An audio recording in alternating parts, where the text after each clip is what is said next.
Aujourd'hui, on va parler de Teddy Afro.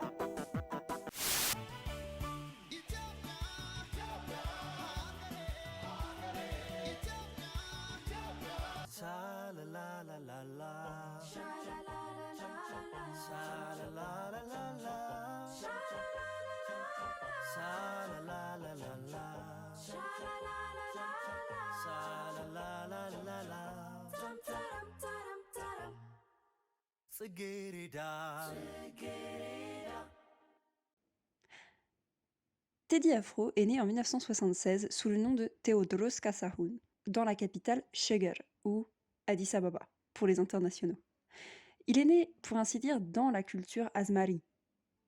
Son père, Kasahun Germano, était poète, et sa mère, Tilay Ararge, était une danseuse. L'humour de son père, qu'il entendait à la radio, et la danse de sa mère consolidèrent chez lui cette passion pour l'art, mais surtout pour la musique. Il commença très tôt à apprendre la batterie, mais il grandira surtout en écoutant les sages paroles d'un chanteur jamaïcain, Bob Marley, qu'il admire profondément pour sa philosophie pacifiste, mais surtout pour son lien pour l'africanité, et surtout pour son lien avec l'empereur Haïlé Sélassié. Son autre influence majeure est celle de la légende de la musique éthiopienne Tilahun Gessese. Il apprendra alors à chanter et à écrire. Il grandit dans les nuits d'Addis Ababa, dans des clubs fermés, pendant les années du Derg, la dictature éthiopienne.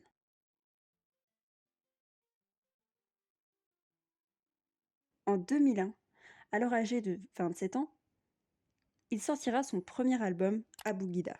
Ce premier album pose déjà les bases de sa carrière.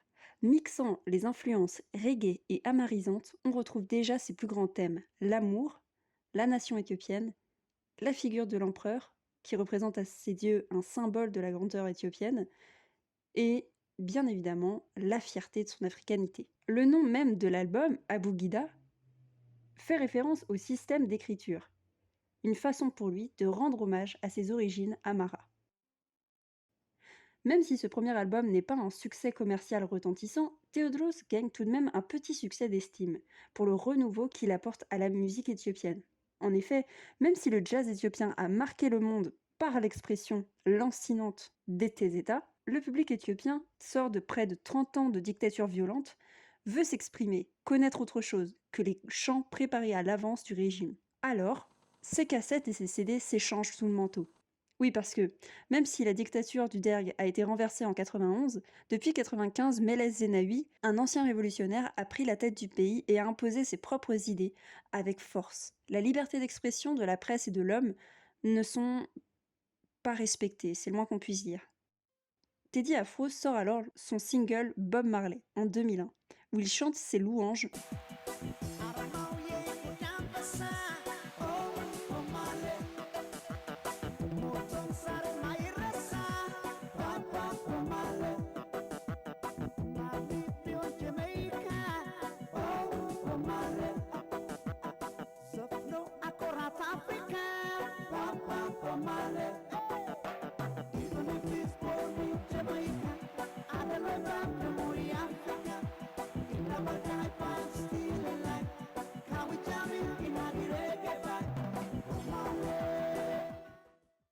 puis 3 autres albums. Mais c'est bien en 2005 qu'il marquera la musique. En 2005, il sortira alors son deuxième album, Yatseriel. En français, Je demande pardon ou Je vous demande pardon. Cet album va être un carton. Tout le monde en parle, mais l'opinion publique est partagée. Les uns louent son courage et il faut bien comprendre que cet album parle de sujets inhabituels dans la musique pop éthiopienne. Il parle notamment du fait que le gouvernement est corrompu. Sa chanson titre, Yaste Serial, parle du renversement de l'empereur Haïlé Sélassié et du massacre des étudiants pendant la révolution éthiopienne. Il explique notamment qu'il n'a pas la sensation que l'empire ait réellement été si renversé que ça, et qu'en réalité, l'Éthiopie a juste changé de roi.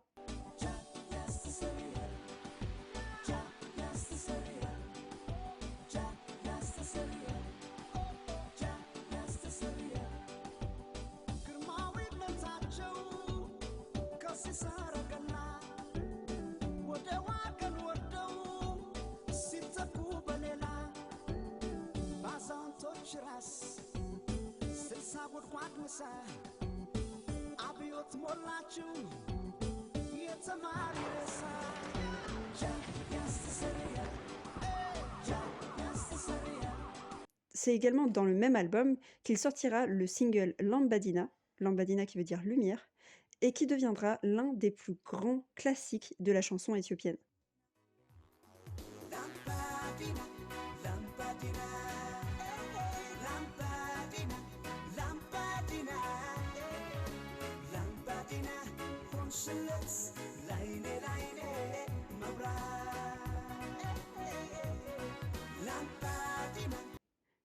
L'amour qu'il a envers l'ancien empire se sent dans tout l'album, notamment avec Etege, qui signifie impératrice. Mais cet album est aussi la première fois qu'il attire l'attention du pouvoir éthiopien sur lui. À l'époque, le pays est tenu d'une main de fer par le TPLF et Meles Zenawi, dont je viens de vous parler. La chanson titre de l'album pose problème. En 2005, c'est l'année des élections en Éthiopie. La tension commence à monter et des suspicions d'élections truquées sont en vigueur. Le 8 juin 2005, 36 personnes sont tuées dans une manifestation. Des milliers sont arrêtés, principalement des opposants au président réélu Meles Zenawi. La chanson de Teddy Afro semble alors être tombée à pic. 4 de ses chansons sont bannies à cause des sujets qu'il traite, comme la fermeture des frontières entre l'Érythrée et l'Éthiopie, qui a brisé des milliers de familles. En 2006, Teddy Afro est arrêté. Il aurait écrasé un sans-abri avec sa voiture et aurait en plus fait un délit de fuite. La BMW a été reconnue par des policiers en flagrant délit. Il est donc arrêté, condamné à 6 ans de prison. Une histoire tristement banale finalement. Mais plusieurs éléments coincent aux yeux de la population. Tout d'abord, Teddy Afro a toujours nié être en voiture cette nuit-là, puisqu'il était à l'étranger. Ensuite, il a été emprisonné dans la prison de haute sécurité de Kality, même endroit où seront emprisonnés plus tard les blogueurs de Zone 9, qui critiqueront le gouvernement en 2011. C'est plutôt étonnant pour un simple homicide involontaire. Mais d'autres sont dégoûtés par l'acte du chanteur et décident de ne plus écouter sa musique. En 2006, il est emprisonné sous caution, puis libéré, pour le concert du millénaire. 18 mois après les faits, il est emprisonné vers avril 2007. 2 journalistes furent arrêtés pour avoir remis en question son arrestation. Car une grande partie de la population éthiopienne, et plus particulièrement la diaspora, dénonce un harcèlement de la part du gouvernement éthiopien à cause de son album, mais surtout à cause de l'immense influence qu'il a sur la population éthiopienne. Tous ses concerts sont annulés et il est emprisonné jusqu'en 2009.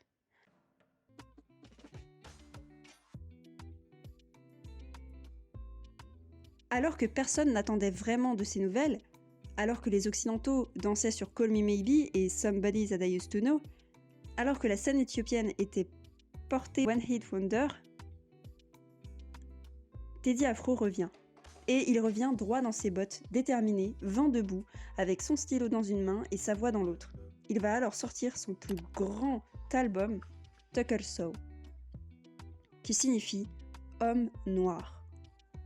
L'album entier est dédié à raconter l'histoire de Ménélèque II, l'empereur qui a tenu tête aux Italiens en 1896. Il y raconte sa grandeur, sa force, son honneur, mais aussi sa capacité à unir le peuple contre l'oppression.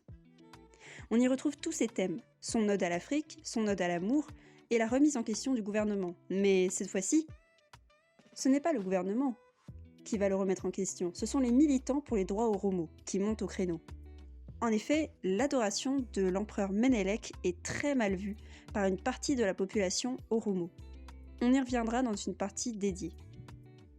Cet album est de nouveau un carton et les dates de concert s'enchaînent. Il va alors sortir son nouvel album, celui avec le plus grand hit de sa carrière, Ethiopia.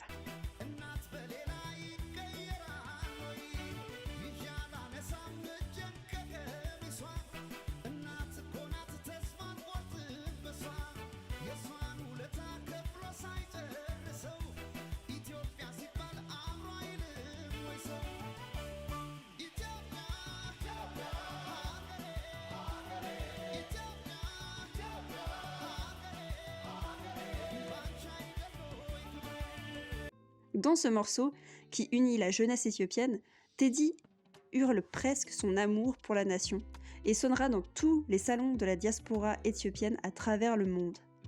Y racontant à la fois les souffrances et les joies du peuple, Teddy Afro n'a pas peur de faire référence aux famines et aux tensions ethniques qui existaient déjà. Dans cet album plus orchestral, moins reggae, avec le recours à des accords et des sonorités plus éthiopiennes, on retrouve beaucoup de singles, comme ça,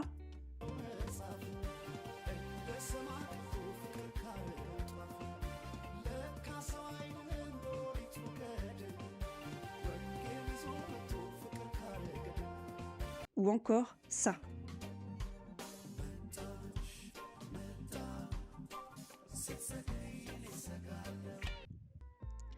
C'est à partir de ce moment-là que le monde occidental a commencé à vraiment prendre en compte la musique africaine et éthiopienne. Spotify commence à diffuser les artistes éthiopiens, les plus connus d'abord comme Aster Awoko et Teddy Afro. Et lorsqu'il est ajouté, Teddy Afro atteint directement les 40 millions d'écoutes. Et il faut pas nier, Internet a joué un grand rôle dans la diffusion de sa musique à grande échelle. Il fera plusieurs concerts à l'étranger, aux États-Unis et en Europe. Mais durant ces années fastes, alors qu'il fait la tournée des diasporas, ses concerts au pays sont déprogrammés les uns après les autres. En 2016, des manifestants appellent au boycott de la marque Heineken qui sponsorisait son concert. Sous la pression, la marque décide de se retirer de l'événement. Des événements similaires se multiplient au cours de l'année 2016 et 2017. Cette même année 2017, il va sortir son album Ethiopia, qui va se faire suite au single du même nom. Et c'est un véritable carton. Il atteint directement le top des Billboard avec 600 000 copies vendues le jour même de sa sortie.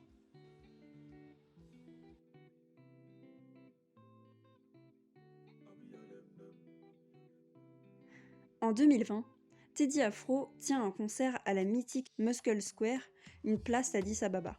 La même année, il sortira une chanson sur la façon dont le gouvernement égyptien souhaite empêcher l'Éthiopie de terminer le chantier du barrage sur le Nil, alors même que la source est en Éthiopie et que l'Égypte se sert d'un ancien traité signé lorsque le pays était encore colonisé par l'Empire britannique.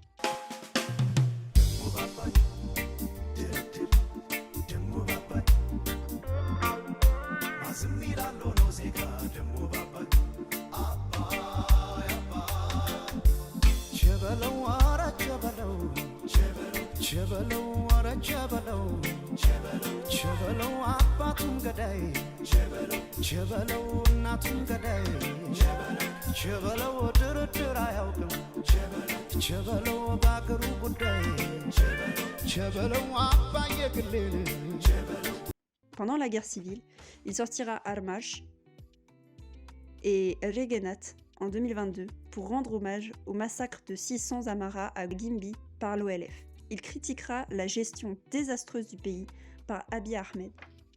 Encore aujourd'hui, Teddy Afro continue de sortir des singles et de faire des apparitions publiques.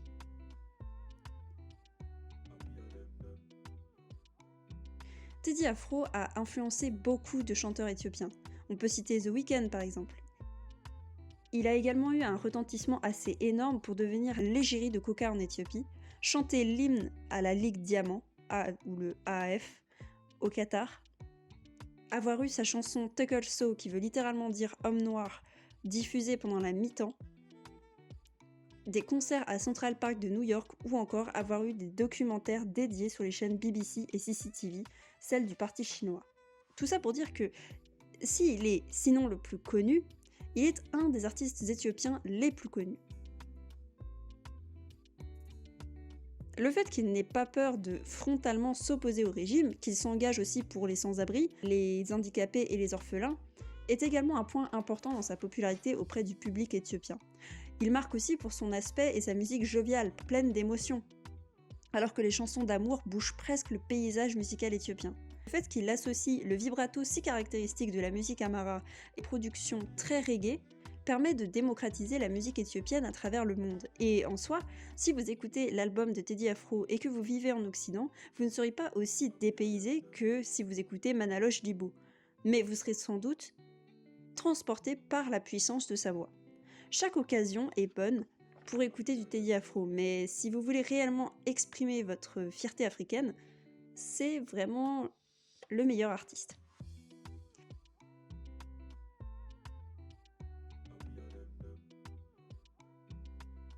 Bon, après autant de choses amélioratives, vous savez que tout n'est pas parfait. Il existe un noyau dur du public qui n'aime pas Teddy Afro. La première raison est politique. En effet, comme je vous l'ai dit, Teddy Afro met beaucoup en avant la grandeur de la nation éthiopienne, mais d'après ses détracteurs, il ne propose qu'une seule face du peuple éthiopien, celle des Amharas. En effet, Teddy Afro ne fait quasiment jamais mention des autres ethnies, comme les Oromos ou les Tigréens. Ensuite, il présente uniquement l'aspect résistant de Ménélik, et ne mentionne pas l'épisode des conquêtes du 19e siècle, qui a mis à genoux plusieurs royaumes éthiopiens comme celui du Kaffa, du Sidama, et le tout dans des circonstances sanguinaires.